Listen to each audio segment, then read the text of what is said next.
1974, a young Japanese traveler pushed deep into the jungle of a remote Philippine island, chasing a rumor almost nobody believed anymore. He was searching for a ghost. A Japanese soldier, people whispered, was still out there in the green darkness, still fighting the Second World War, still shooting at anyone who came near. The war had been over for 29 years. It sounded impossible, the stuff of legend. And yet, astonishingly, the rumor turned out to be completely true. The soldier's name was Hiro Onoda. For nearly 3 decades, he had survived alone in that jungle, utterly convinced the war still raged around him, and refusing every single attempt to bring him home. Leaflets dropped from planes, newspapers, photographs, letters, even the recorded voices of his own family calling out to him. He dismissed all of it as elaborate enemy tricks designed to make him lower his guard. To understand how a man could do that, you have to go back to a single order. Because Hiro Onoda did not remain in that jungle because he was lost or confused or insane. He stayed because he was obeying a direct command given to him by an officer he trusted with his life. And no one, for 29 years, ever came back to cancel it. Keeping that one promise would test his mind and body beyond anything reason could justify. And tragically, it would also cost the lives of innocent people who simply lived nearby. By late 1944, Japan was losing the war badly, and its commanders knew it. Onoda was pulled aside and trained at a special military school for intelligence work and guerrilla warfare. He was taught how to survive behind enemy lines, how to gather information, how to fight a long, patient, hidden war, and above all, how to never, ever give up. Then he was sent to a small island called Lubang in the Philippines to hold out. Before he departed, his commanding officer gave him an order that would come to define the entire rest of his life. You are absolutely forbidden to die by your own hand. You are forbidden to surrender. It may take 3 years, it may take 5, but no matter what happens, we will come back for you. Until we do, you will hold out and keep fighting. For Onoda, those words were not just instructions. They became a sacred, unbreakable law. He arrived on Lubang to find the situation already collapsing under relentless American attacks. Within months, organized Japanese resistance on the island crumbled entirely. Most of his fellow soldiers were killed or captured, and the tide of the war swept far away to the north. But Onoda, obeying his order to the letter, gathered a few surviving men around him and melted quietly into the mountains. And there, cut off from the entire world, he simply refused to stop. In August 1945, Japan formally surrendered. The most destructive war in human history was finally over. But deep in the rugged hills of Lubang, Onoda and his tiny band of holdouts knew nothing of the surrender ceremony, the bombs, or the fragile new peace settling over the world. They lived off the land, eating bananas and coconuts, and taking the occasional cow from local farms. They patched their rotting uniforms and, above all, kept their rifles clean and ready. Then the leaflets began to fall from the sky. The war is over, they announced. Please come down from the mountains. You are safe. But to Onoda's suspicious, trained mind, the leaflets simply did not add up. A date felt wrong here. A turn of phrase seemed off there. A detail did not match what he expected.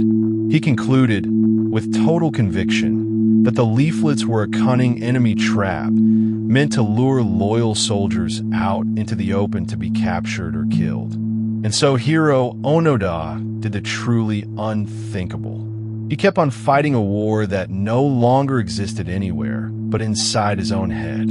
Every announcement of peace, he reinterpreted as propaganda. Every search party, every messenger, every friendly voice he saw as the enemy in disguise, trying to fool him. In his mind, the front lines still ran right through that jungle. and he was still a soldier with a duty. And that unshakable belief was about to turn deadly for the villagers around him. Onoda did not simply hide and wait. In his mind, he was still on active duty, so he waged a campaign. Convinced that the local farmers were enemy collaborators or spies, he and his men raided fields, burned stores of harvested rice, seized supplies, and exchanged gunfire with anyone who came hunting for them. Over the long years, this phantom war left villagers wounded and, tragically, some of them dead, real people killed by a soldier who believed with all his heart that it was still 1945. One by one, his small band fell away from him. In 1949, one of the men lost his conviction, slipped off into the jungle, and eventually surrendered to the authorities, trying to tell them the others were still out there. Two more of Onoda's companions were shot and killed over the following years in clashes with police and search teams. Men who had no idea they were fighting soldiers frozen in time, still loyal to an empire that no longer existed. By 1972, after his last remaining comrade was finally killed, Hiro Onoda was completely and utterly alone. And still, incredibly, he did not stop. He continued his patrols. He tracked what he believed was vital military intelligence. He carefully maintained his rifle and his ammunition, and he went on waiting for the reinforcements his officer had sworn decades earlier would one day arrive. The question that gripped everyone who heard his story was heartbreakingly simple. What on earth could ever reach a man who had decided to trust absolutely nothing? The answer arrived in 1974 in the unlikely form of a young Japanese adventurer named Norio Suzuki. Restless and unconventional, Suzuki set out, half in jest, to find three things in his life, and one of them was the legendary lost soldier said to still be haunting the jungles of Lubon. Where trained search parties and armed police had failed for years, Suzuki tried something completely different.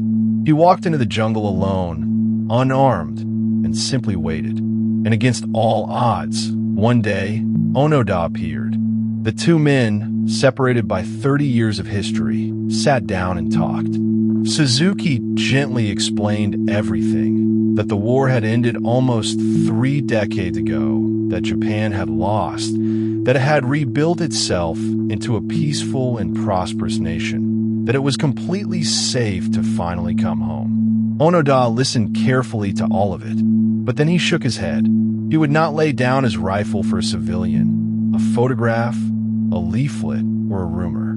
He would surrender to one thing, and one thing only, a direct order from his commanding officer. It was an almost impossible condition to meet. That officer had given his order back in 1944, an entire lifetime ago. It might be anywhere or long dead. But Suzuki took a photograph of the two of them together as undeniable proof, then returned to Japan and told the government that he had, in fact, found their ghost. And then the authorities did something quietly remarkable. They set out to find the one man on the entire planet that Hiro Onoda would still be willing to obey. His former commander, a man named Taniguchi, had long since left the army. He was now elderly, living an ordinary civilian life and working in a bookshop. The government tracked him down, explained the incredible situation, and flew him all the way to Lubon. There, in March 1974, he put on his old military uniform one final time, walked into the humid jungle, and stood before the soldier who had waited 29 years for exactly this moment to arrive. Taniguchi formally read out the orders. The war was over. Japan had surrendered long ago. Onoda was hereby relieved of all duty and released from his mission. He was to cease all combat activity and lay down his arms at last. And with those words, spoken by the one voice he still trusted, the spell of nearly 3 decades finally broke. Onoda snapped to attention and saluted. Then he handed over his still functioning rifle, His remaining ammunition, several hand grenades, and the sword he had carried through it all. Onoda came home to a Japan he no longer recognized in the slightest, a dazzling country of neon lights, highways, and cars that had left the war far, far behind. He was met as a living relic of a vanished age, a man who had kept faith long past the point of all reason, and opinions about him were deeply divided. He would live on for another 40 years, dying in 2014 at the age of 91. His loyalty had been absolute, and so, tragically, had its cost. But blind, unwavering obedience is only one kind of impossible human devotion. Because on a snowbound battlefield far to the north, a very different kind of impossible was already unfolding, one measured not in years, but in a single, freezing night.